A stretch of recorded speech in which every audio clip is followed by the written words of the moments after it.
Handa na ba kayong matakot? Kasi kung hindi nyo pa alam, Halloween na. At so kung makikita nyo ang daming ghost, tapos ikaw wala pang Halloween, ginost na. Kasama si Ed Kaluwag, ay ako pala yan. At of course, manonood tayo ng mga scary movies. Kaya let's go na.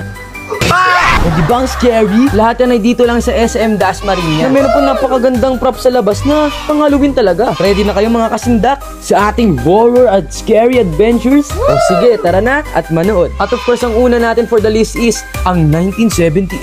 At to be honest, sobrang historical at nakakatakot dun. Kaya kumuha na kagad tayo ng popcorn para sa pangalawan nating papanoorin. At habang papasok tayo, biglang pinatay ng mumu yung ilaw. Natakot tuloy yung mga person. Second movie, The Fetus. So sobrang nakakatakot nun guys. Nabigyan ko tuloy yung katabi ko ng fake tooth.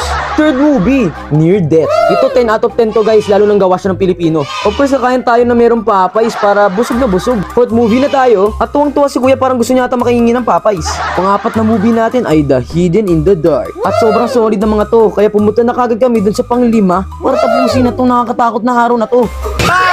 At yun, natapos nga ng kakasigaw. Talagang solid yung mga movies at nakakatakot. Kahit kailan na natin umuwi ng maaga, kaso nga lang late na pala. Alam mo yung feeling ng kakanood mo lang ng scary movie tapos uuwi ka mag-isa? Tapos madilim pa. Malupit pa niyang walang tao. Sarado na eh. Pero don't worry. With enough prayers at tumawa ka lang mag-isa, sigurado mawiwirdan sa yung multo at hindi ka nakakabalahin. Yun lang, paalam.